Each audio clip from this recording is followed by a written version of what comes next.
Magister Ronnie, el día de hoy tengo el agrado de presentarle mi monografía que lleva de título Pensar en el mundo, la razón como un camino y destino.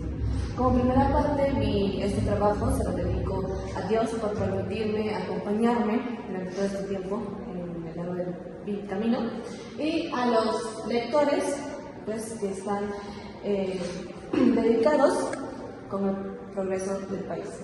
Como introducción, sabemos que pues, el tema de la razón ha sido un tema muy controversial que lleva muchas opiniones de muchas personas diferentes, ¿no?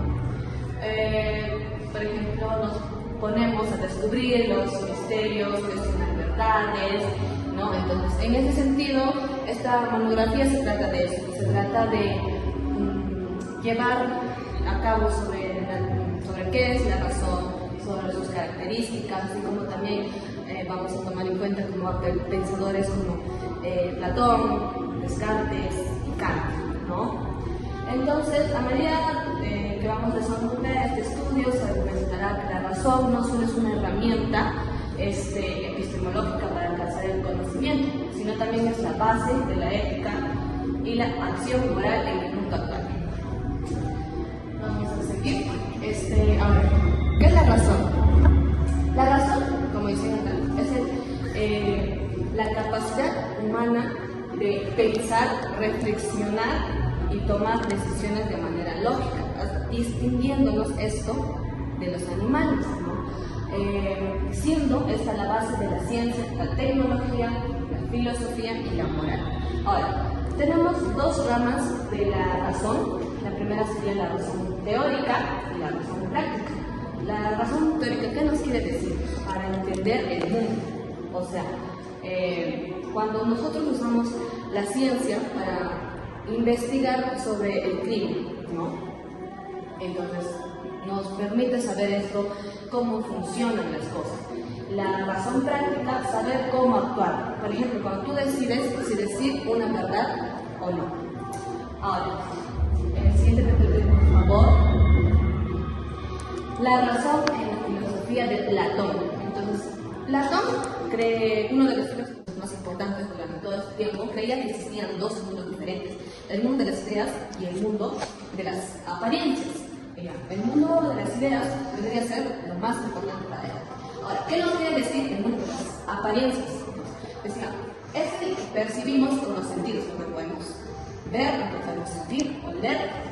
Por ejemplo, lo que hoy está de moda, tal vez no lo inventará. O una persona que parece feliz en las redes sociales, no sabemos en realidad si está feliz. Ahora, este mundo nos dice que es un mundo engañoso porque nos muestra solo una imagen parcial y muchas veces una imagen falsa de la realidad. Ahora, el mundo, en caso del mundo de las ideas, vendría a ser el mundo indivisible. ¿A qué se refiere? A que no lo podemos percibir. Por ejemplo, vemos muchas cosas bellas como las flores, el paisaje, pero en realidad esto solo lo podemos encontrar en el alma. Entonces, siguiente pregunta, por favor. Platón nos explicó más sobre este tema en su una historia famosa, que la alegoría de las cavernas. Está escrito en su famosa obra La República, donde nos mencionaba que habían unos prisioneros que estaban encadenados desde niños en una cueva, mirando solo una pared, ¿no? Detrás de ellos hay un fuego, hay personas, pero un día estos prisioneros solo deciden salir, ¿ya? ¿Y qué es lo que ven? Ven el mundo exterior. Al principio ven luz, la luz del sol les ciega, pero después ven árboles, el cielo, y se dan cuenta que lo que antes creían real solo eran sombras.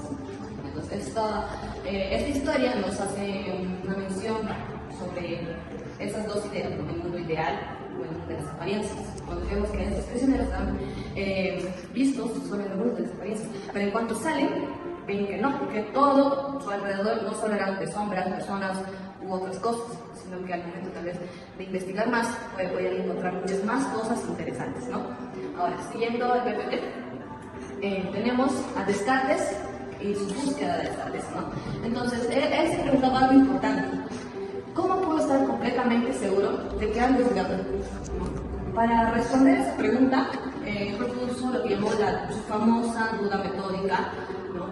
Que consiste en dudar de todo lo que pueda ser falso para llegar a una verdad, ¿no? Descartes se dio cuenta que muchas veces creemos cosas solo porque los demás lo dicen, ¿no? O porque así lo sentimos.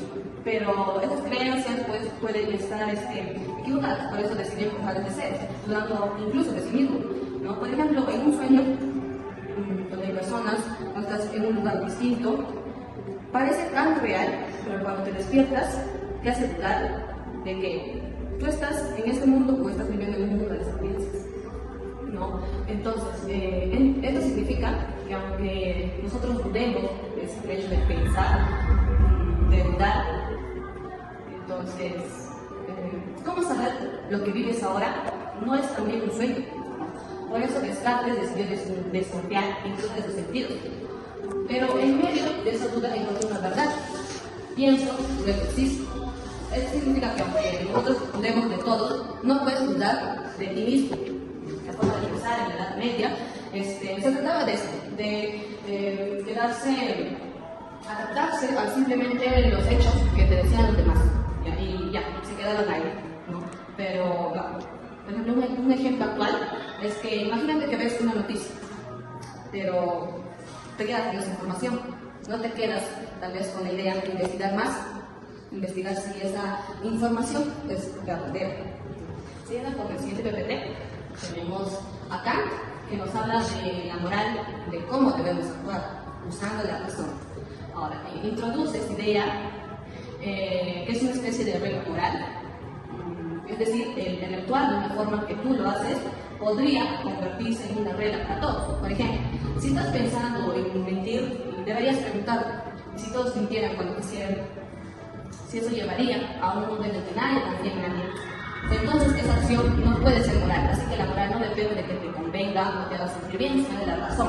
Te dice lo que está bien para todos, ¿no? Utilizando la razón. Ahora, siguiente PPT, por favor. Ahora, las características. Acá tenemos 4 características. La primera es universal, que la razón es para todo el mundo. La razón objetiva, que se basa en principios universales, son independientes de la opinión personal. Y la crítica, que nos permite cuestionar sobre nuestras creencias y opiniones. Y por último tenemos la razón es creativa. Entonces, la razón nos permite generar nuevas ideas o soluciones a problemas. Siguiente PPT. Para concluir, pues como hemos podido ver sobre qué era la razón, sus características, pensadores que han hablado sobre la razón, que han cambiado el mundo hasta el día de hoy, hemos podido ver que la razón es algo que fluye mucho, que no es muy cerrado, entonces es un proceso dinámico y con constante evolución que da forma a nuestra manera de completar el mundo y de actuar en él, ¿no? La historia del pensamiento nos muestra que la razón se transforma, se amplía y se reinventa, ¿no? Acompañándonos siempre con la búsqueda del sentido y verdad. Eso sería todo. Muchísimas gracias por la atención.